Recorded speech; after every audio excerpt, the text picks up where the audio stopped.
I also watched Dune Part 2. What'd you think of that?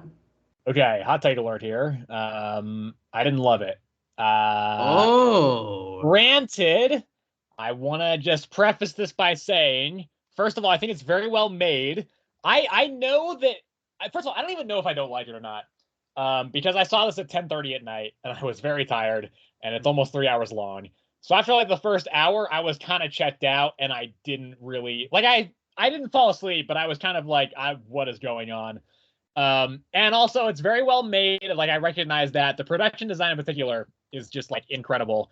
But I don't know. I didn't feel quite as invested in it. I did feel like it was a little bit too long. I felt like some of the action was just kind of like there to be there. I didn't think it was all necessary.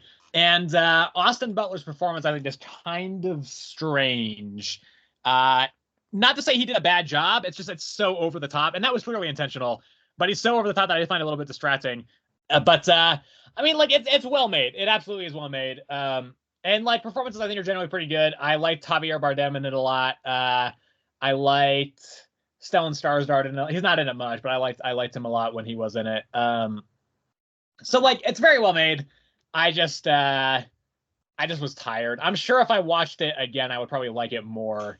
And that's what I like. I'm not gonna score this because I don't feel like it would be fair for me to, because I don't really. First of all, I don't really know where I land on this, but also I watched it in a context where I was not really probably giving the movie the full kind of attention.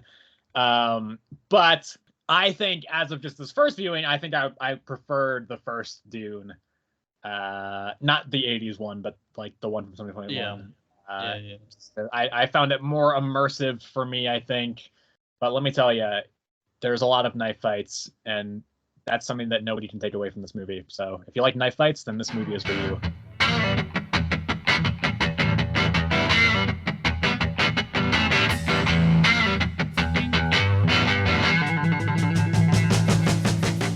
All right, hello everybody. Welcome back to another episode of Earth's Mightiest Comics. This is a show where every week we talk about the new comics that have been releasing in the roundabout week or so prior to the episode. This is we let you know if we think they're real good comics or if we think they're real bad comics. As always, this week is not as high volume comic wise as last week was, which was just ridiculous, the amount of comics we ended up talking about, or not even the amount, but like we talked about all of them for like 5 to 7 minutes minimum, and that just ballooned the runtime of that episode.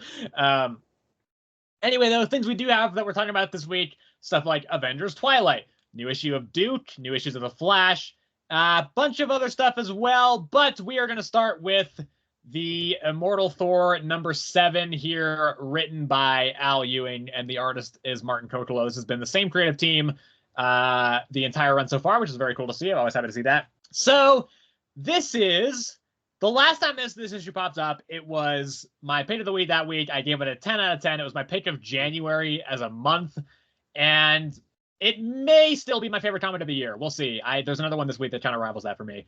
I don't think this issue is as good. Not to say that it's bad. It's definitely not bad, but I do think the nature of how the story unfolds in this issue is less interesting because it's not adding in the stuff that I was really impressed with last issue. Whereas last issue was kind of like a partially flashback thing, partially Loki telling Thor this story. They were seemingly kind of like reliving it, and you could tell it was kind of like twisting and changing on itself a little bit. And like, Thor had to remake the decision to actually try and kill Skrymir, and there was a lot of really interesting tension and character dynamics there. They get rid of a lot of that like framing sequence where Loki's talking about the actual story. It is mostly just finished on wrapping up that story. Yeah. Where Thor and Loki go to the Utgard Hall, and they have to face a series of tests, and they fail all of them, but they don't give up. Their resolve is strong. And so in the end, Skrymir is like, yeah, you guys are all... And also Skrymir is the Utgard Loki, apparently. Yes. Which that kind of confused me. And then like the Utgard Hall like disappeared. I was like, okay. I think it was all supposed to be like just a story, like that's how kind of I took it. Like it was all like either like some mystical like spell thing, how Loki does illusions and shit like that, or since now Loki is like the god of, is it storytelling? I don't remember exactly. Stories, yeah. He's got a lot of stories. Maybe it had something to do with that. I don't know. I just was like confused. I'm like, Taurenos is clearly like a physical Yes. being, it seems. And I guess like like Loki at this point in the comics, in the flashback stuff, was the trickster god. Mm-hmm. So I guess that kind of works, but it's like, then why? I guess like Taurenos is the Utgard-Thor's actual name, and then the Utgard-Thor would be like Taurenos' title. I just got confused though. It just like threw me off a little bit because of how different it was. It felt like compared to Taurenos. But I do like just the twist is here that while Thor and Loki thought they were kind of doing these innocuous little tests here with, like Loki has to do a foot race with some dude. Loki has to eat a bunch of food in an eating contest with this, this person who is very small and like seemingly probably, Loki would be able to out-eat that person easily. The twist is though that all of these tests are like elements, like core fundamental elements of life that they are fighting, and then they did severe damage to. So like Thor has to drink a big horn of ale, but it's like really bitter, and he's having a hard time doing it. So then it's like Skrymir's like, you barely drank any of that. But then it's like, then the reveal at the end is like, well, that was actually the ocean, and Thor drained a bunch of it, and now it's been at low tide for a really long time. Or it's like, no. He actually, it was the opposite. He drank so little that all he resulted in was it being low tide. Well, that's what I'm saying is like, he didn't drink very much. Yeah, it seemed, but even that, like, he drank so much that it still made a sizable, like, it made a decent dent in the ocean. Okay. You see what I'm saying? Gotcha. Yeah, okay. And it's like, well, Loki, lost that foot race, but the foot race was against his own thoughts. So it's like, those obviously move much faster. There was one where Thor was in like a wrestling match, but it was a wrestling match with death or something, and he didn't know that. He still beat it back. He fights also Jormungandr, the world's the world serpent. So like, I think that's a good twist. I like that. Because I have read the initial. I haven't read the initial like story that this is based off of, but I've read the initial Marvel comic that is based off the initial story, which then this issue is also based off of. But it was a while ago that I read that, so I didn't remember any of the twists or anything, if it was even the same. And then there's one mention of the story changing, and I did like that scene a lot because Loki seems kind of shaken for an instant. Loki's like, oh shit, this isn't how it went. What's going on here? But also at the same time, I have to see this through, so I'm just gonna go with it. That was cool. And then it ends with Thor being like, okay, I'm going to go confront Gaia next issue, and we'll try and figure out what's happening. And then, like, great cliffhanger. This issue is, this series is, like, really excelled with cliffhangers, where somebody is like, well, if there was an Utgard-Thor and an Utgard-Loki, are there any other Utgard gods out there? And then it cuts to a full-page splash of the Utgard-Odin. From behind, you'll see his face, but it's just a very kind of menacing, like, it's really cool. It's a very great cliffhanger, as always with the series. So, it's the issue. I don't know, but it is good. I didn't like it as much as the last one. No, yeah, I agree. I think the whole storytelling bit in the last one was a bit more put together, and I think it was simply because like it was more Loki telling the story, whereas this one it was still like Loki telling the story, but I felt like it was a lot of Utgard-Loki as well, just like kind of telling it in a sense. And yeah, I also enjoyed that part where Loki was like shaking up a bit because of the Minotaur acquiring the rights to the comic, and so he like changed, like I think it was him that changed it, or Enchantress's magic or something like that. It's a little bit tricky though, because the Minotaur doesn't really seem to know what's going on either. So I don't know if it may be like a subconscious thing. Yeah. But I don't know if the Minotaur really, like, and it's possible that like the Enchantress is, because Enchantress is there as well, so it's possible that like her magic is kind of doing some of the heavy lifting there. Yeah. I'm not. I don't remember exactly, but it was interesting to see that like finally the God of Stories is like actually like kind of like realizing something's going on. Excited. I'm intrigued to see, like Thor said in this one, like how many of like the Norse gods are like there are counterparts in like the Utgard. Yeah. You know? Like if it's all of them or if it's just like a handful of them, right? Because at this point we know for a fact it's at least 3. Yep. Because we've seen 3 of them. But I'm kind of curious to see how many in the end there actually are. Yeah, I mean I don't even know like how big the Norse pantheon is. Like It's because when I think of stuff like I think of Balder the Brave, but I'm pretty sure he's not actually. I think in a lot of versions he's not actually even a god. I could be wrong on that, but like I don't know. I think like the Warriors 3 probably are, and like Heimdall obviously is. yeah. But I think we'll see. Yeah, obviously Utgard-Odin. I think we might see Utgard Heimdall. I Hmm. don't know if we'll see any others besides that. I mean, I'd be fine if we didn't see anymore, but like, Yeah, I'm just curious to see how many exactly. If it's just like complete like 1-to-1 or right. what. Yeah, I don't know. I am really looking forward to see like though what Guy has been up to as well. That's been a thread for a couple issues now. Mm-hmm. And Mm-hmm. next issue, it looks like it's definitively answering it. And also, like, the next issue comes out a week from the day we're recording this. It's a quick turnaround between these two. It's only 2 week turnaround. So that's exciting.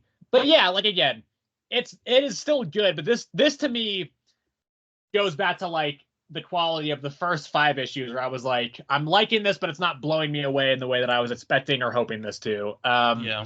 So for that reason, I give it an 8. Again, far from bad. I think it's very solid, but not anywhere near on par to the last one, I don't think. I gave it an 8 as well. All right. I'm gonna talk about Power Girl real quick. Okay. All right. Power Girl number 6. It is written by Leah Williams and new artist here, Margaret Savage. Straight away, finally noticed an artist change Yeah. right away, and I will say, not liking it. That is one thing that I really liked about the issues of this that I have read. I think the art was really good. So Yeah, yeah. So yeah, not liking it too much. It's too cartoony. It's really bright and colorful, and it's just oh man, I'm not liking it too much. how does it compare to the cover? Because I know it's not the same cover artist. No, Years, the but cover. I immediately noticed I saw the cover and I was like, holy, like I hated the cover, like the way it was drawn. So I was like, oh, I'm gonna go check this out real quick.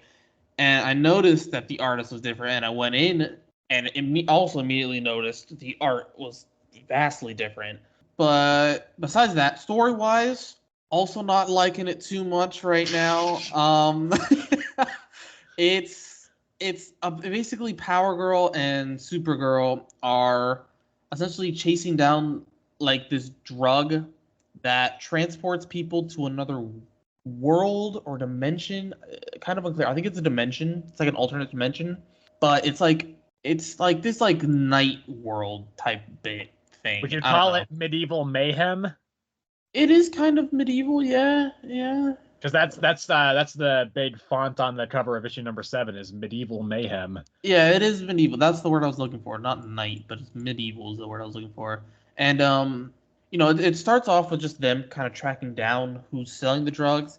When they finally find them, they escape to the other world, and then they both go also to the world. And the big thing revealed at the end is that they don't have their powers in this other world for some reason. Their powers just don't work. And yeah, I just don't think I don't think it's very good. A lot of it is just like a big part of it was them pretending to be college girls at a frat party, them being like somehow overpowered by these drug dealers that like one flipped the gravity on Power Girl somehow, and then the other one like threw Supergirl into the I want to say ocean. Yeah, it was just weird, and I'm not enjoying the art too much. And thankfully this one's only like a two little issue arc. Yeah, then So it's tying into House of Brainiac. yeah, and then after that, yeah, it goes back to the old artist. So yeah, I'm loving. I'm gonna stick with it. Especially since it's just like two little issue thing, but otherwise I would have easily dropped this. Not enjoying it. I gave it a 6. Okay, I'm going to talk about Rare Flavors here then. This is Rare Flavors number 4, written by Ram V. The artist is Felipe Andrade. So, this issue, we get kind of we get a lot of the origin on Ruben, on like why he kind of is still hanging around in the world, even though he's a demon that eats people. We also get we get a little bit more of a look into why he loves food so much and why he's doing this food documentary and going around and doing all this food stuff. We did a look at also. It's a nice kind of bonding chapter between Ruben and Mo as now Mo knows that Ruben is a big demon that eats people and is asking like, why are you doing this? Like, what's going on? And so what's really interesting is because, I mean, Ruben is like, he's a demon. He eats people. That should not make for a character that is like likable and, you know, has a lot of, you know, depth and where you can like see like the, you know, the humanity in that character. Somehow though, Ruben is like one of the most human characters that I'm reading in any comic right now. It's really interesting because the way we hear it in this issue, he doesn't have anything against humans. In fact, he loves humans. He loves just like seeing the way they live. He loves their culture. He loves their food. He loves like everything about humans. But because he is a demon, he just physically cannot help himself. Like it is in his nature to eat them. So, and he's tried to isolate himself from people to just like make sure he doesn't do it. You know, he's tried all these different things. Ultimately, he's just kind of been like, well, it's just what I do, but I'm just gonna enjoy life on Earth and just like eat people when I have to. And we did a good backstory of how, you know, he had a friend who, when he was hiding away trying to isolate himself from humans, this person who he had never met before would just bring him food into the cave. You know, at first he'd just bring it, and then he'd leave, and then Ruben wouldn't eat before he left because he didn't want to like get into the, you know, into the rhythm and then just start eating the dude. And then, you know, after that, you know, as he kind of kept doing this, you know, he would, you know, they'd start talking, they'd have some kind of conversations, ultimately growing to become friends. Then that dude died, but like left he told his daughter about this, and then his daughter kept doing it. And his daughter's the one that Ruben's been writing to this entire series and all these letters and stuff. And then so they kind of and he went to go like work at her, you know, at a restaurant and stuff. And so they became very good friends as well. So it just really goes in depth on his backstory in a way that makes him really like interesting and much more human. And I just think it's because I thought this was going to be like a series where like it's about food and also it's about a big demon. But I thought the focus on like the hunters that are hunting Ruben would play a bigger part in the series. I thought that, you know, as it went on, like Ruben would start kind of, you know, like Mo would eventually figure out that Ruben's a demon, and then like Ruben would try to eat Mo. But then like maybe there's like some like he's like, oh, I can't do it because I've grown attached with my, you know, friendship with Mo, and you know I can't. And then he would like run off or something. But no, I mean straight up, he's like, I would never eat you, Mo. Like you're my friend. You know, I'm just hanging out. And it's just become like much more of an exploration on like just all the cool things that humanity can do when, you know, it's kind of working in concert, and you know all the cool elements of culture and everything. It's become much more about that. I think that's a really interesting angle to go with, but I think it's really effective and really solid. And also, he has a chance to eat somebody at the end of this issue, and he doesn't. And he's like, progress. So yeah, I think it's really great. I think the characters are really fleshed out and interesting, and you know, the discussion on food is like, you can tell that it comes from a place of like real like Romby. You know, you can tell there's real passion there, and I just think it works really well. So I give it an 8. I think really solid. There's only 2 issues left, but I really like this series. I think it's really just a really solid little series here. Let's talk about the Flash. Okay, interesting. I thought you were gonna go Edenwood, but you zagged Sebastian. Okay, this series is so weird. So it's written by Cy Spurrier. The artist is Mike Deodato Jr. Have you come around on the art at all, by the way? I think the art looked pretty good in this issue. Yeah, no, I think I finally. I know. I haven't pinpointed. I've said this from the beginning, but I still think the man looks like Play-Doh. Yeah, that is, yeah. I will say, I don't know if I would have noticed this if they hadn't pointed it out in the issue. I fucking hate Barry's mask with like the nose cut out. Because they pointed out in the issue, and if they hadn't done that, I don't think I would have noticed. But I was like, oh shit, that does look really weird. But I think he's always had that. I don't know. Just Wally has the nose cover, and then Barry's always had his nose out. Maybe he has. But like when he pointed out, I was like, shit, he's right. It does kind of look weird. So that was one thing. Thanks Cy Spurrier for, you know, making me not able to look at that costume the same way anymore. So I know your score on this. What are your feelings here? Because I think this is at least like I don't know, like it's tricky quality wise. I think it's not that far off from the general quality that the series has kind of put up so far. But stuff does happen in this issue at least. Like there was clearly a lot of story progression here.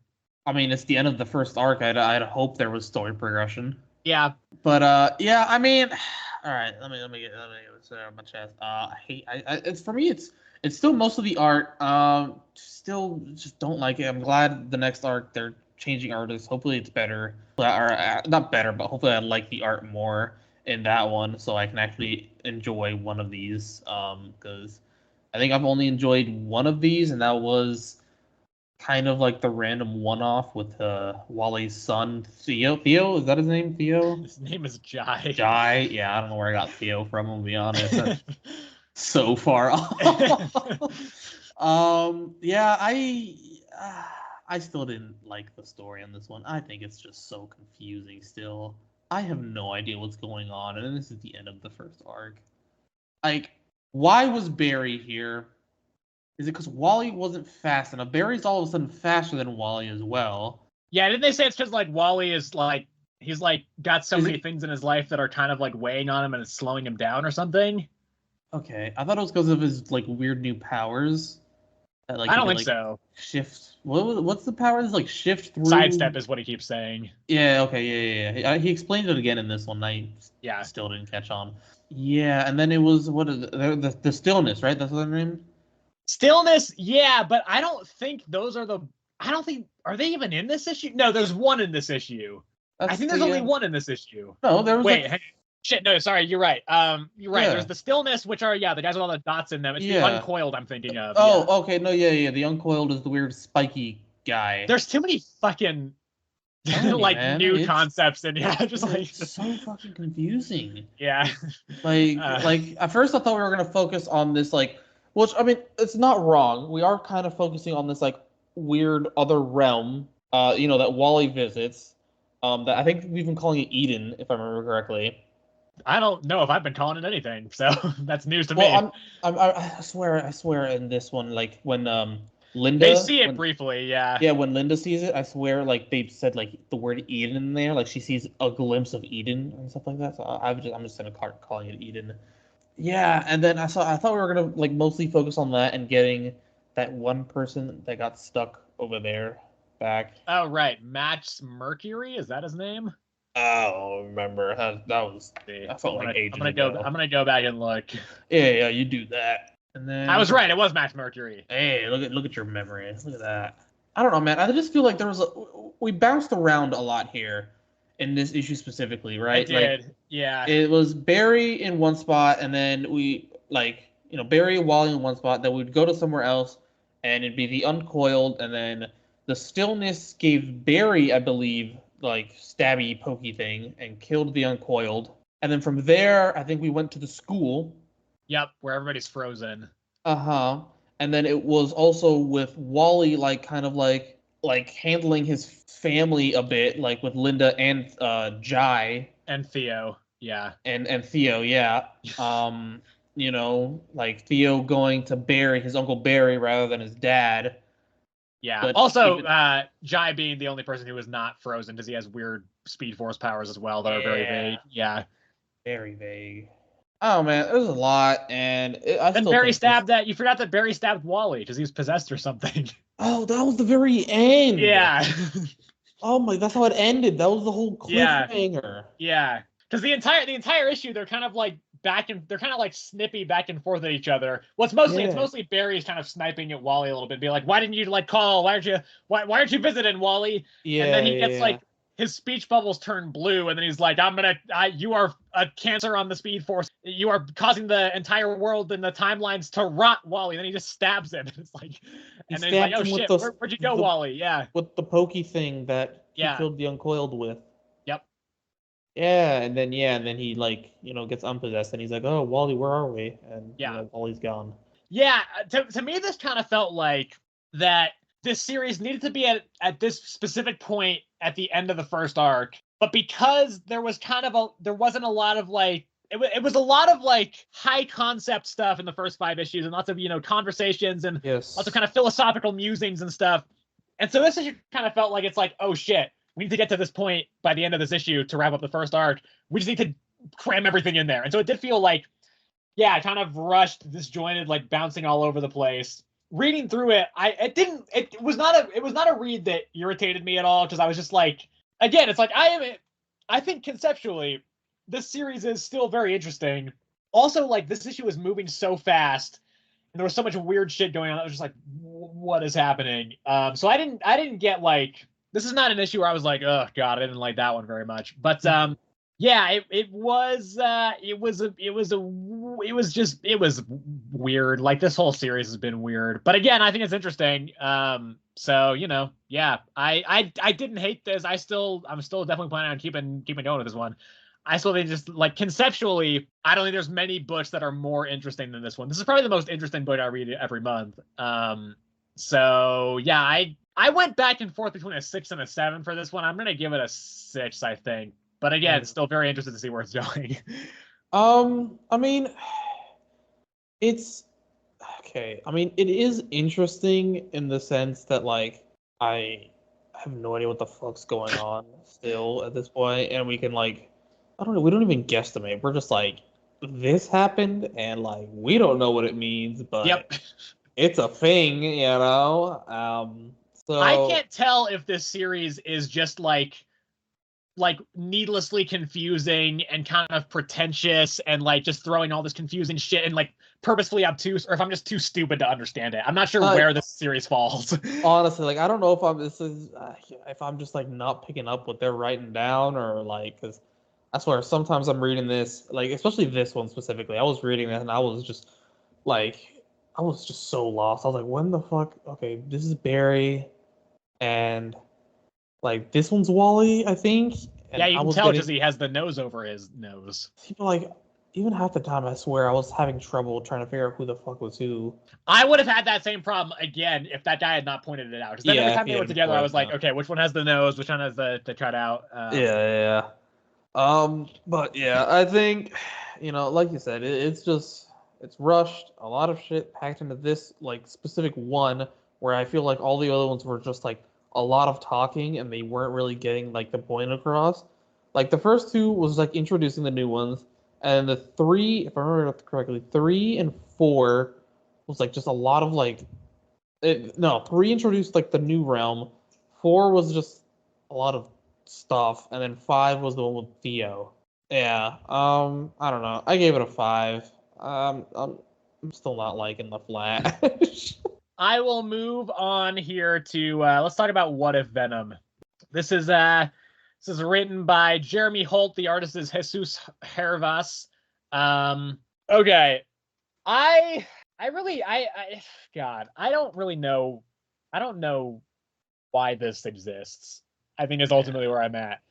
I didn't hate this, but this is essentially, this issue is just, well, what if Venom just bonded to She-Hulk instead of Eddie? The answer is not a whole lot is different, really. Other than the fact that She-Hulk loses her job, and I mean, she loses her job and then she like ends up homeless. But that's kind of the only different thing. Like, it's just Venom is with She-Hulk instead of Eddie, and that's kind of it. She fights Sabretooth in Central Park. Yep.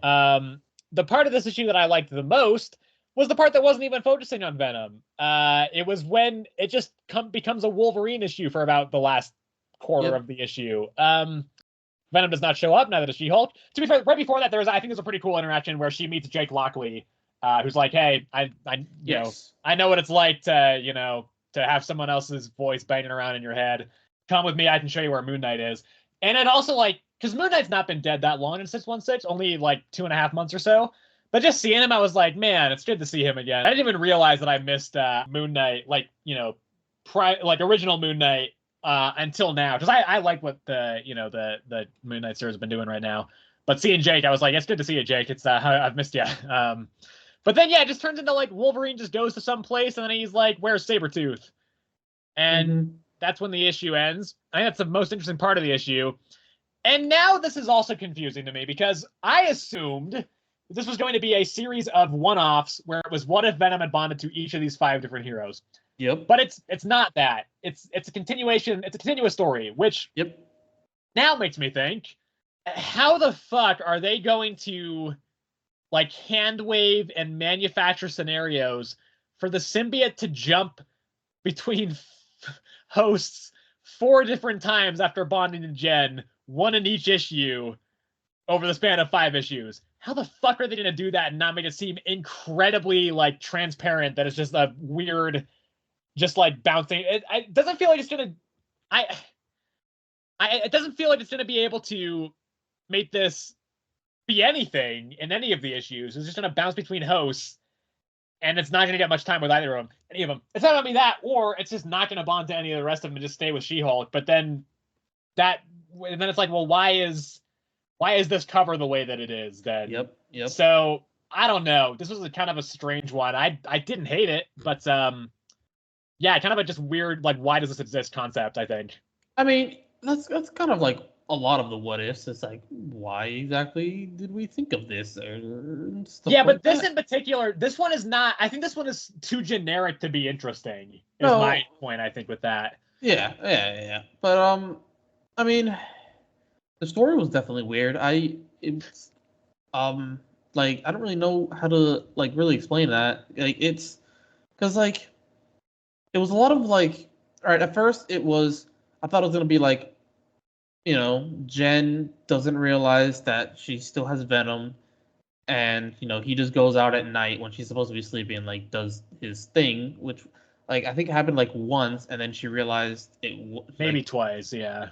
Yeah, and then she realized it was still attached to her, and then she was like falling asleep at work, and then it had like that weird panel where it was just like a bunch of pictures, and then it cut to her like just being like jobless, and I was like, okay, that was a lot. But like their relationship as well, I feel like I figured she'd have more control over her body than she actually does, and she doesn't, which kind of surprises me, because like there was specifically when Sabretooth came, they were fighting him off, and I don't know if it's just because of if Sabretooth is just that strong, or if they like nerfed Jen, but like I don't know, I feel like she could have like just wiped the floor with him, especially with her having Venom on her. Yeah. I don't know what that's about, but yeah, and then Sabretooth got what he needed and he left, and Jen wanted to chase after him, but Venom was like, nah, we're not going anywhere, you're staying right here, and she stayed. Like I feel like I really don't know if Venom really has that much power over her, but whatever, I guess. And I don't know, the story was just weird. Like I don't really know if that's how like She-Hulk herself would have acted if she actually had Venom. Yeah. I'm sure she's had the symbiote in 616 at some point, by the way. I don't know. I'm pretty sure she has. Who hasn't, honestly, at this point? Exactly, yeah. But like, it's just like, I don't know. Like, it's like I heard that it doesn't fit her personality at all. I feel like, I don't know. Maybe this is just alternate Gen shit. I don't fucking knows. But yeah, I thought it was weird, and I gave it a 6. Yeah, I had it at a 7 initially, because I did like the last like quarter to third of an issue, but I'm gonna drop it to a 6. It is kind of just like, again, why does this exist? And yeah, also looking at the covers for future issues, it definitely looks like it's jumping hosts. I'm just like, how the fuck are you gonna do this issue to issue? I mean, I don't know if it's like specifically jumping hosts, because in this one, Sabretooth got like a sample of Venom, and Wolverine is looking for Sabretooth, so maybe that sample somehow gets onto Wolverine, and that's how he gets it. I don't know about the other ones yet, specifically, because they haven't been introduced really besides Moon Knight, but even he hasn't been like truly introduced. Even still though, if it is like traces of it or then hopping to other heroes, then it's just we got 5 Venoms, and it's like, well, that's not much better either. So no, it's not, but I don't know. Anyway, yeah, weird series. All right, well, I'll get Edenwood number 5 out of the way real quick. So last one, honestly, thankfully, all right, let me get this right. Writer and artist, Tony S. Daniel. Has that been the case for the entire thing? Yes, it is. Yeah. Like I said, thankfully this is the end, because honestly, before actually, like right before coming on, I realized that this was the last one, and is it? I thought this was the end of the first arc, but I thought it was going to keep going after a break. I don't see anything else announced yet. It's not yet, but it does say, yeah, the stunning conclusion of Edenwood's first big arc happens here. Well, then, yeah. Well, regardless, thank Christ, the first arc is at least over, because I am not reading any more of this.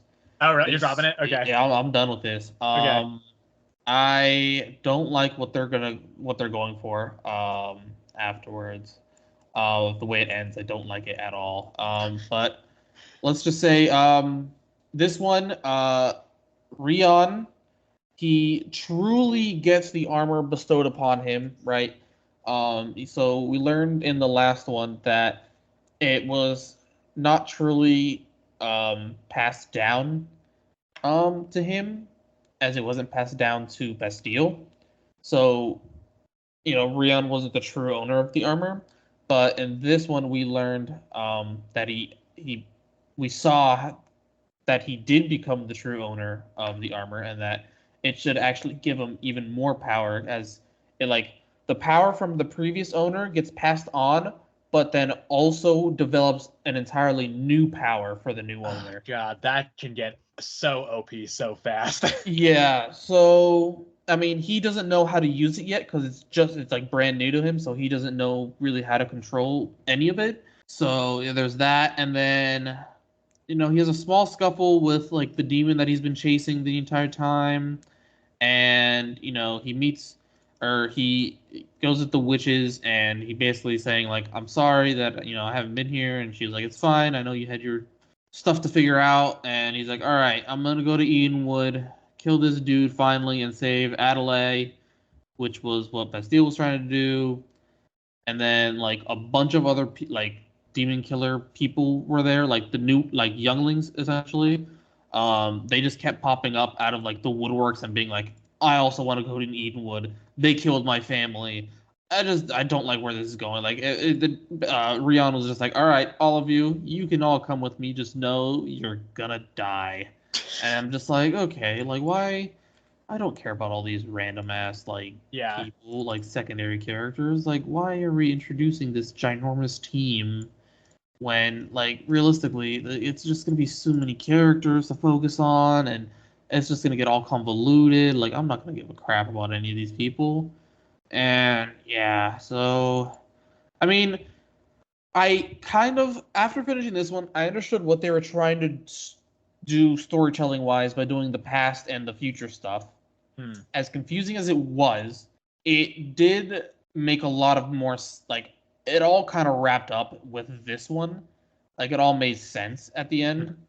So like while I do appreciate it, I still think they went about it the wrong way, and it was still confusing as fuck. So yeah, I don't know. Besides that point, I'm not gonna read any more of this. It's this issue, I gave it a 6. The series, the series as a whole, I'd honestly probably give like a 5. It's not like I thought it was gonna be good after that first one. I thought maybe it was gonna be interesting, and then it got confusing, and they like went into the future and past stuff. And I think if they just focused on the past, which was a lot more interesting, it would have been fine. But yeah, I didn't like it that much. Okay. Let's do Amazon Attack right now. All right. This is Amazon Attack number 5. This is the second to last issue, written by Joseph Campbell. The artist is Vasco Georgiev. I thought for a second that I might like this one. Mm-hmm. I still don't think it's very good. This series is so fucking weird. It's trying to do so many.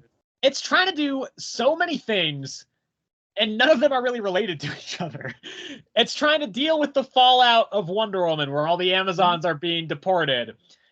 It's trying to like Peacemaker's in here as well, which is kind of like he's working with Amanda Waller, so I guess maybe that's something to do with the whole DC consolidation of power thing. But also that's also partially related to the Wonder Woman Amazon thing. And then it's like there's like fucking Heracles is on Themyscira in Nubia's vision, and he's trying to take it over, and then there's also the fucking asylum thing, which I still don't know what the fuck that's all about.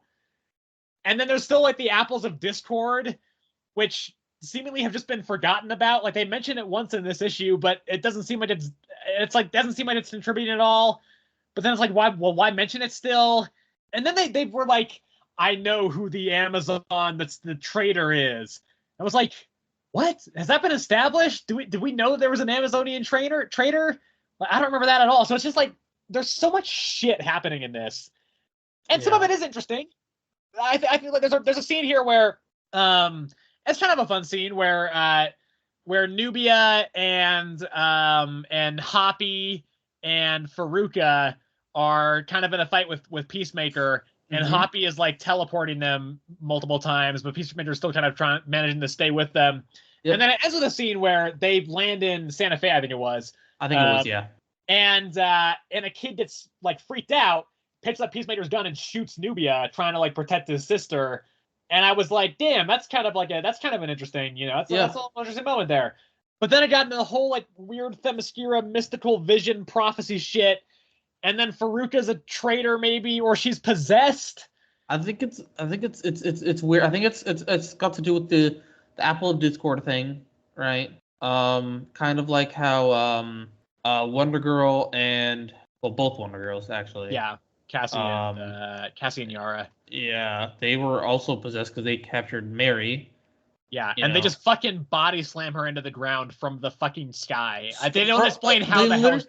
They literally said we're in the stratosphere, and Mary could not transform, and they body slammed her into the ground. I don't know how the fuck she's alive. They don't explain how she survives. Yeah.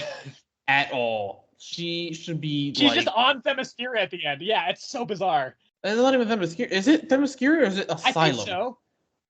Maybe it is, or it looks like the vision that Nubia keeps having where Themyscira is on fire. So I kind of just assumed that it is on Themyscira, and maybe Asylum is also on Themyscira.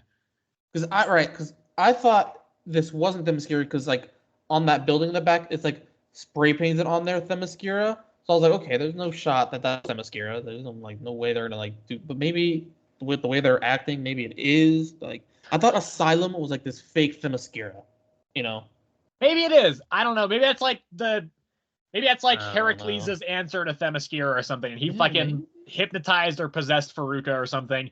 I don't know. This issue's fucking weird. I don't know what the fuck is going on in this series. Are you gonna read the last issue?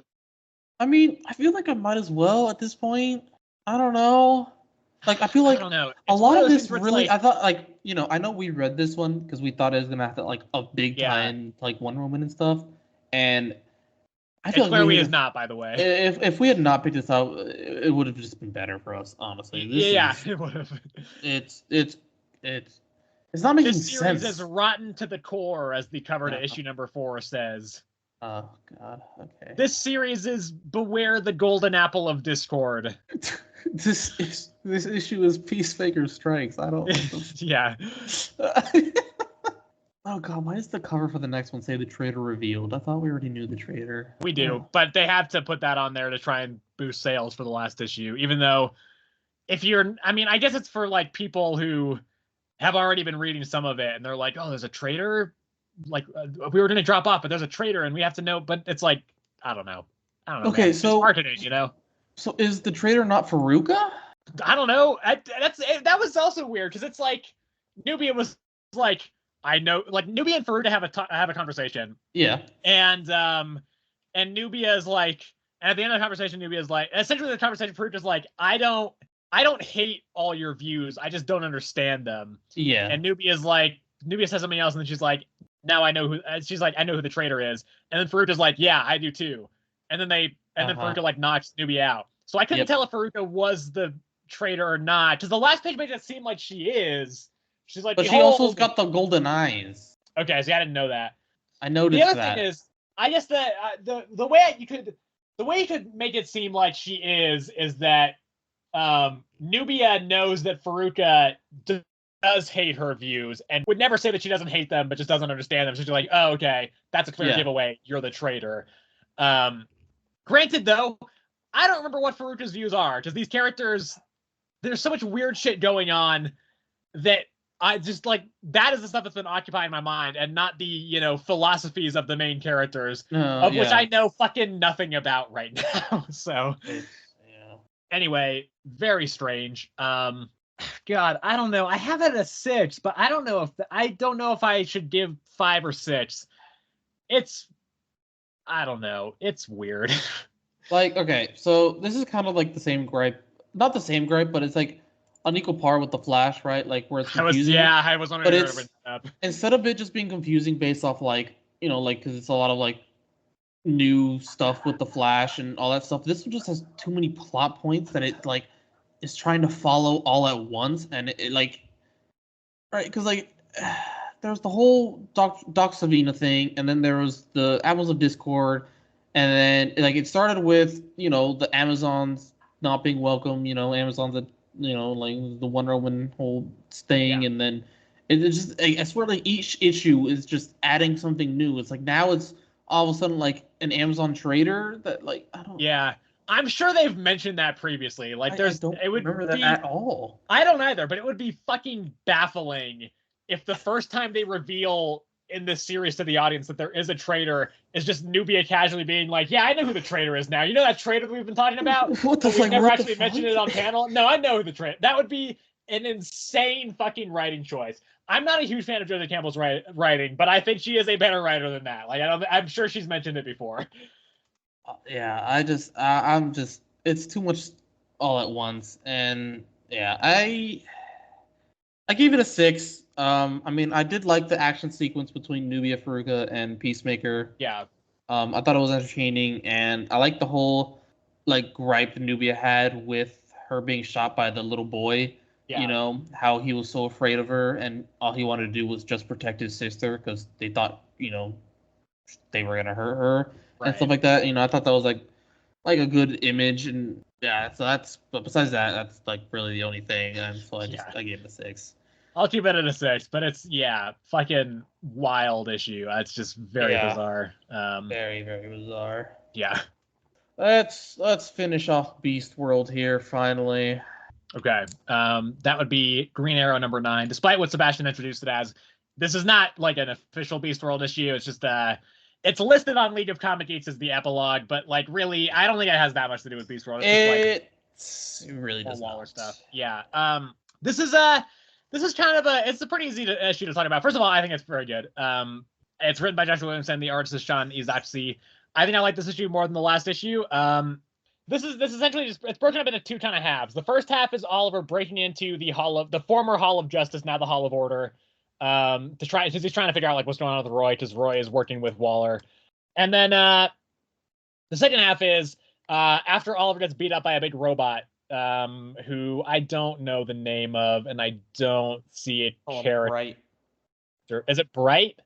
I don't know. This is what he called him. Or is it Mr. Bones? I don't think it's Mr. Bones. It's not Mr. Bones. Mr. Bones is like the assistant person. Oh, you're right. Okay. So it's probably Bright. He gets beat up by this big robot, and it's taken to see Amanda Waller. And then essentially she's like, "I will tell you where Roy is. I will also tell you where Malcolm Merlin is, if you help me do this heist." And I guess she just wants him to like steal information, it seems. I think is what you said. Sanctuary, right. Yeah.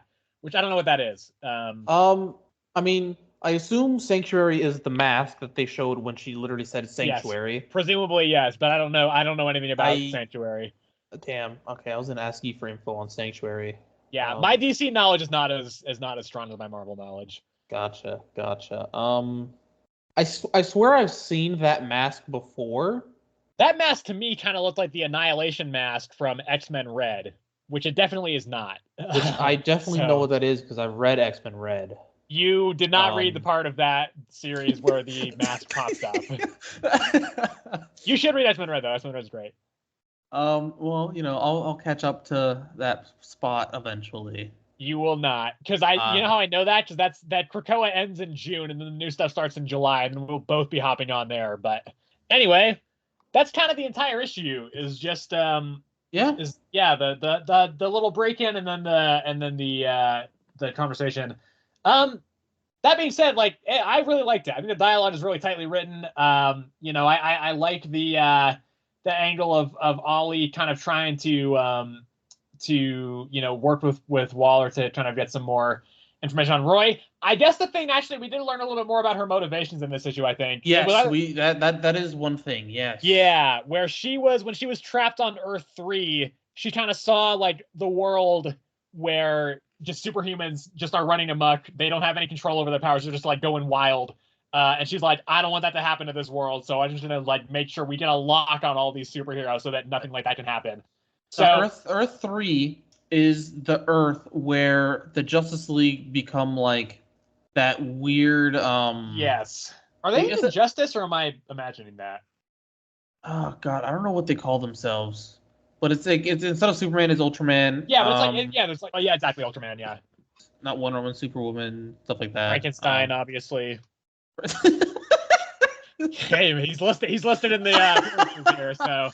Oh my gosh. That caught me off guard. Oh God, I don't know if the Flash is dead on this one. I've seen two parts where he is, and then one where he isn't. But yeah, like she was trapped in that world where they had like essentially taken over, and she doesn't want that to happen in our world. And so she promised somebody from that world that she wouldn't let that happen in our world. And so that's why she's kind of. Did she say who that somebody was? No, she just said it was probably her then, right? Probably her, or I know Lex Luthor of that world is. That's true. Yeah. Possibly still alive. Anyway, I liked it a lot. I think it was really good. Yeah, I thought it was quick, easy read. I'm glad that we actually I'm glad that this one opened our eyes to what Amanda exactly is doing, rather than just what the fuck is going on with her? Like, she's never been like this. It does make her less cartoonishly evil now. Yeah. Yes. Yeah. Like, I'm glad we actually know her motivations, and at least they make sense. Yeah. Because I know I compared her to just Nightmare, basically being like, I just want the world to be afraid of superheroes, and I was like, okay, that's the exact same as what that guy was trying to do. But it's a little different. It's not the fact that she wants to make the world hate superheroes. She just doesn't want the superheroes to take over. Yeah. So, but yeah, pretty good. She comes off a little weird for me because she seems super nice to Oliver.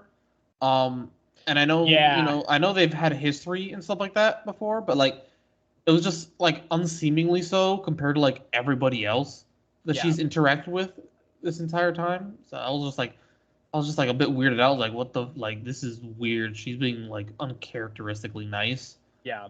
But I mean, it's not like it bothered me or anything. I was just like, what's going on now? Yeah, I gave it an 8. I also gave it an 8. Okay, let's talk about Duke. This is Duke number 3. It's written by Joshua Williamson. The artist is Tom Riley here. So this one is essentially some people attack the place where Duke is being held, and the pit, right? And then so it's Major Blood, right? He gets sent by Destro to go and take them down. So then Rock and Roll and Stalker they break they set Duke and Clutch free, and then Baroness is like, hey, let me out too. You need my help, and he does. And then there's a big action sequence, and then Baroness betrays Duke, and she's like, there's a bounty on your head, and I'm gonna collect it. Supposedly betrays. Yeah, listen, I don't know anything about this character, so I don't know if that's characteristic of her or not. Anyway, that's the issue essentially. Yeah, another quick one here, very very quick and straightforward. Yeah, I don't know if betrayed is the word. She technically saved him. Realistically, she killed Major Blood. And then it ends with her standing over Duke. Yeah, I don't know. What do you think on this one? I mean, I still think it's pretty solid. I think this was better than last issue. Yeah, you didn't I didn't love last issue. Yeah. Last issue was better than Cobra Commander number 2, but I didn't think it was great. That is true. Yeah, Cobra Commander number 2 was just it's not that we didn't need it or anything. It was just a lot of nothing. So yeah. But just fights redneck serial killers. Yeah. And those gators got him. The gators got him. Yeah, as much as they made it seem like Baroness is gonna betray the Duke, I don't think she actually is. So yeah, I gave it an 8. Yeah, I also gave it an 8. I think it's pretty good. This is, to me though, it does kind of feel like this series is kind of just here to just get the G.I. Joe team together. Yes. And it kind of just needs to kind of I don't know, it feels like a lot of the actual plot points kind of don't matter because it's just like we just need to get to the G.I. Joe formation and just kind of like just tread water until we're there. Just make up some random shit until we're there. Not to say, and that makes it sound like pejorative and like it's, you know, like there's no thought put into it. I'm sure that's not the case. Like I'm sure like clearly, you know, Joshua Williams is a very good writer, and I think this issue is very good. But it does kind of feel like it's just like the events of the individual issues, they don't matter as much. We kind of just we're stretching until we get to into the G.I. Joe team. So not to say it's bad. I like that I gave it Nate, but yeah, it's kind of where I'm feeling with this one. Gotcha. Yeah. All right. We're gonna go with the World Tree. Damn it. Okay, this is World Tree at number 8, written by James. I think I've been saying his name wrong the entire time. I've been saying Tinian. I'm pretty sure it's Tinian actually. So if that's the case, Really? Apologies. Yeah, because I think at the back of every issue of this, I've just now realized there's an advertisement for Tiny Onion, which I think is his imprint. And Tiny Onion sounds much more like Tinian than it does Tinian. So I think I may have just been mispronouncing that the entire time. So I'm just going to go with Tinian now. Anyway, James Tinian the fourth. The artist is Fernando Blanco. So I think this is interesting. It is my pick of the week. I think this is interesting because it really doesn't do that much more. Like we don't get a whole lot more information. But I think this issue does a really good job of tricking the audience into thinking that we do. Because there is a really big expository sequence where essentially Gabriel's lawyer gives the group well, first of all, Gabriel left them all a bunch of money, so now they're all rich. But he also instructed his lawyer to give them a video that kind of, you know, is him kind of, it's his kind of like, if you've seen this, I'm already dead, all that stuff. He even kind of basically, he's like, that sounds weird when I say it. It's like I'm in a movie. It's that. And that's a pretty long, that takes up a pretty good chunk of the issue. And I was so fucking hooked on every line in that conversation, despite the fact that I don't think we actually got any new information, essentially. It was all kind of stuff that we knew, but it was just kind of a way to get the audience, not the audience, the characters in World Tree kind of up to speed and kind of, you know, getting them kind of knowing what they have to do. The only kind of thing we really learned was that one of, I think Liam is his name, was a contract killer. He was like well, okay, no, sorry, you're right. He was doing like contract jobs, like for intelligence. He didn't want to kill anybody, but there were a few instances where he did kill somebody, is what it was. Yeah. So it is very interesting. They do make mention of this, the characters make mention of this, where they're like, real convenient that we all ended up in the jobs that Gabriel needed for us to come and do this. Clearly, I think the big thing that's kind of coming up in this arc is that, because the whole Undernet thing and even the Fear thing with Gabriel's sister Fear, whose name is Sammy, but call sign Fear, I guess, with a PH, of course, because it's cool and edgy. But the big focus point, I think, of this arc is actually Gabriel is real fucking sketch. Like, he is untrustworthy. Like, ultimately, like, yes, he might be trying to save the world. Sure. Like, it may be correct that he is the only, like, him and his team are the only things that are going to save the world from the internet. But he is clearly, there's some sketchy stuff about him, because it's like, yeah, it's weird that they just all end up on the career paths that they needed. You know, like, it's like, he's so connected to every aspect of this. Despite being dead, his presence is still very heavy. So it's like, he's clearly, like, he's been pulling some strings the whole time.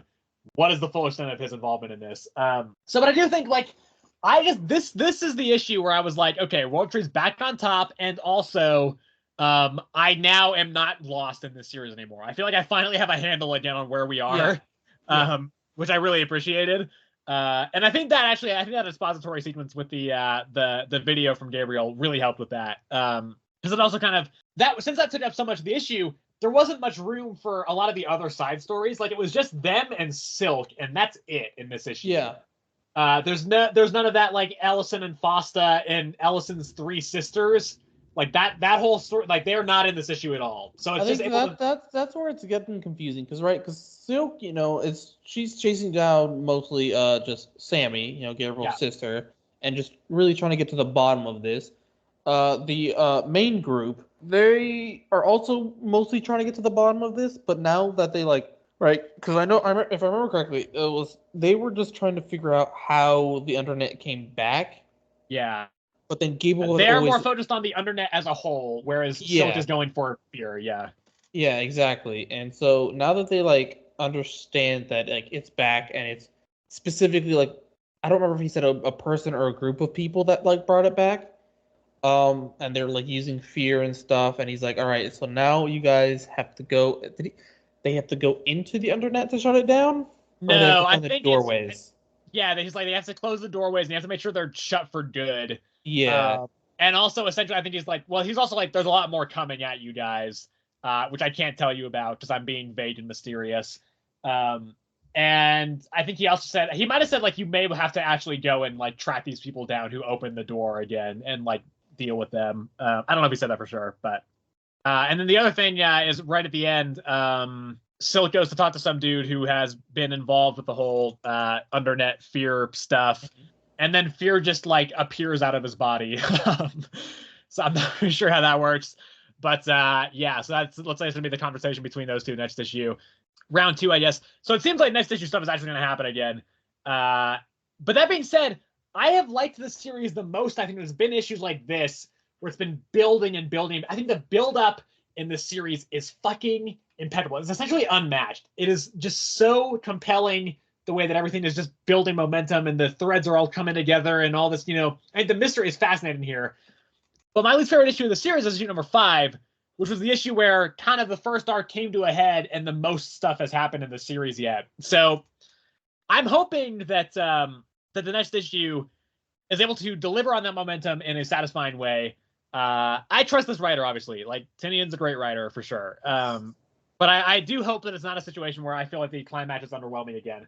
Because I thought this issue is essentially a perfect comic, despite the fact that, again, not a whole lot moves forward, and also we don't learn a lot of new information, but it's written so cleverly and paced so well that you as the audience member feel like you're learning new stuff. You feel like things are building. You feel like stuff is moving forward, even though it's not really. So it's really just like fantastic. It's my favorite issue I read this month. 10 out of 10, perfect score for me. Loved it. Pick of the week. Fantastic. Yeah.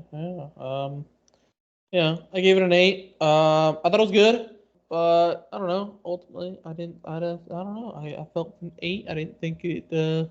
None of those were complete sentences. Nope. That leaves us with one issue left. That would be Avengers Twilight number 3, written by Chip Zdarsky. The artist is Daniel Acuna. So, well, I don't think this is quite as good as World Tree this week. Still fucking fantastic. Sir. Yeah, I mean, just this series is just, again, like, I've been back and forth on Chip Zdarsky's Batman, but outside of that, I think he essentially he never misses. He just is fucking hit to hit to hit. This issue sees the main thing is Captain America breaks into the raft trying to get Tony's brain, essentially. Yep. And along the way, he runs into Bullseye, who then ends up joining up with him, and he's like, "You're not a Bullseye, you're a Hawkeye." Yeah. But she's pretty chill. It turns out she's like, "I don't like to kill unarmed civilians. Like, you know, even though that was my order, like, fuck that. Like, I'm not doing that." And then so they try and escape the raft after they get Tony's brain. And then, you know, Cap sends out a distress call and Kamala ends up responding to it. It's a really cool entrance. I like that a lot. And then he has a punch up with James, who is now in the Iron Man suit. That's Tony and Janet's son. And then his version of the Iron Man suit. Yes, right. And then James gets stuck with a bolt of lightning. Cap is like, "I do what I always do when I'm in these situations. I prayed." And then Thor shows up and he's like, "It's been a long time, Captain. Shall we assemble?" And it's like, hell yeah, Thor's here. Yes. So anyway, that's about the extent of the issues, the halfway point of the series. I will say, if I had one complaint, first of all, I think the first half is good, but not like necessarily astounding. I think it does really like pick up in that back half. That's where I think the bulk of the just really fantastic stuff happens. I would have liked Kamala to be in the issue a little bit more, because I think that conversation between her and Cap in issue number 2 is my favorite part of that issue. And with her being featured so prominently on the cover, I think I just kind of expected her to be in it a little bit more. Yeah, fair enough. But, like, that's not a huge deal. And clearly she's going to be a big presence going forward in the rest of the series as well. But yeah, the Thor reveal is really cool. I don't have a whole lot to say on this, though. I just think it's a really solid kind of culmination of the first half of the series. We get the big action sequence, and then, Thor's on the scene. I think this series has done a really, really fantastic job of introducing new Avengers each issue, in a way that feels earned and natural and organic. It's not like because we were just talking about What If Venom, where I feel like it's gonna really have to fucking manufacture and just like artificially insert these characters and find ways for them to get symbioted and everything.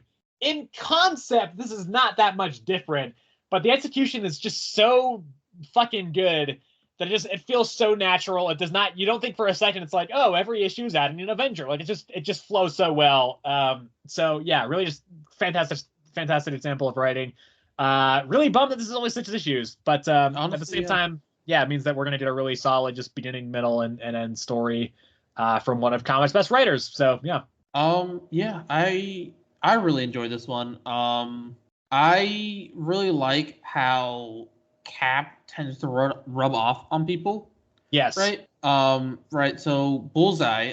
While we learned that she's not as like gung ho to like kill people and stuff like that. Yeah. Because she didn't shoot Cap at the Times Square speech thing. Yeah. Times Square speech thing. Yeah. And stuff like that. Because she she doesn't shoot unarmed. Not a lunatic like the original Bullseye. Yeah. Exactly.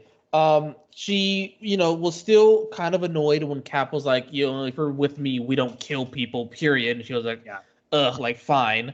And she was saying, she shot up the guards a bunch, and he's like, she was like, their armor, will protect them for the most part. They can take a couple bullets, yeah. Exactly. But then, when James in his Iron Man suit, like, broke the raft and, like, a bunch of people were, like, sinking to the ocean, you clearly saw her just, like, completely ignore everything else and just try to save the people that were like in that water, and even like going as far as like jumping in the water, being like, nobody's dying.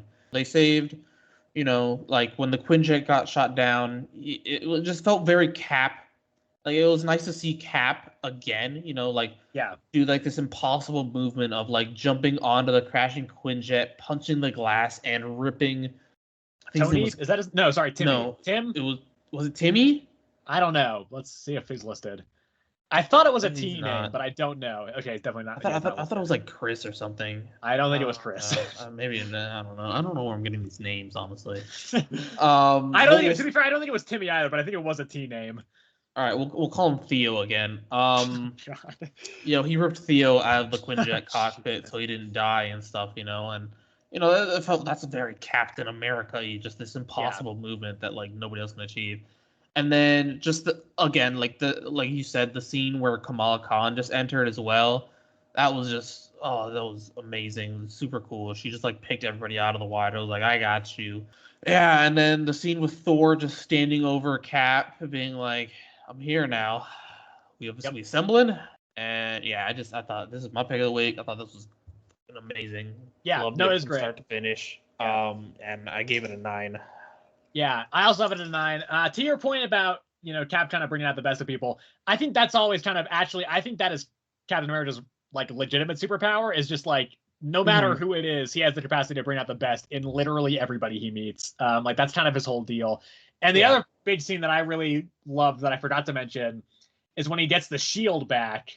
He does get the shield back in this issue. That's right. And he's like, with the serum I can do a lot, but with you, the shield, I can do anything. And it was just that I was just a really like, just like, again, that shield is, so symbolic and emblematic of Captain America, again, because he's not, despite, him having a gun and shooting people in the first Avenger movie, that's not him. Like he's not a gun person. He's not a violent person. He's just like, my weapon of choice is a shield, which is a primarily defensive tool. Because I don't want to fight people. I don't want to hurt people. I just want to, try to, make the world better. So, that was great as well. I gave it a 9 as well. Fantastic.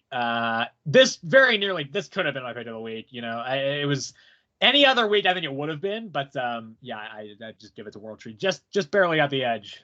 Yeah.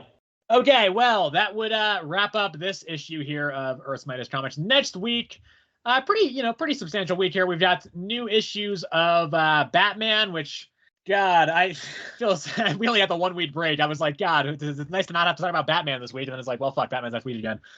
Even though I don't hate that series, it's fine. But new issue of Avengers. This will be the last issue that I'm on for a little bit before I drop off because it's about to become an X-Men tie-in. I think Sebastian's planning to stay with it.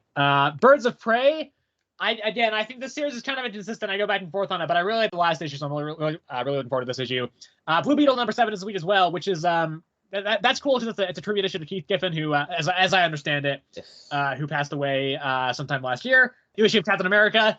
Premise for this one sounds really interesting and weird and cool. I'm into what I know about this issue so far.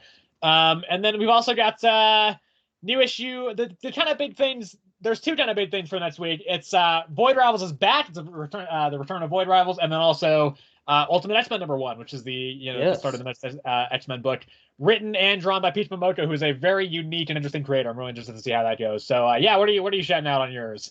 Let's see. We got Sentry number 4. We got Thanos number 4. 2 shit series. We got Shazam number 9. Anyway, I said that will wrap up this issue. Thank you, everybody, for watching or listening on whatever platform you're at. If you are on YouTube, you can, of course, like the video if you enjoyed the video. You can also subscribe to the channel if you want to see more of our videos, and you can also hit the bell notification if you would like to be notified when we post new content on the channel. You can also leave us a comment if you would like to let us know what you're thinking about the current state of comics right now, what some of your favorite series are that you have been reading, and what some of the stuff you are most looking forward to coming up is. If you'd like to let us know what you're thinking about comics lately and you are listening over on Spotify, you can do so at earths-comicspod@gmail.com. That is our email address. That is all one word. And you can also follow the show over there on Spotify to make sure that you don't miss any episodes over there. So yeah, again, thank you everybody for listening or watching or wherever you may be again for another episode. And we will see you all in the next one.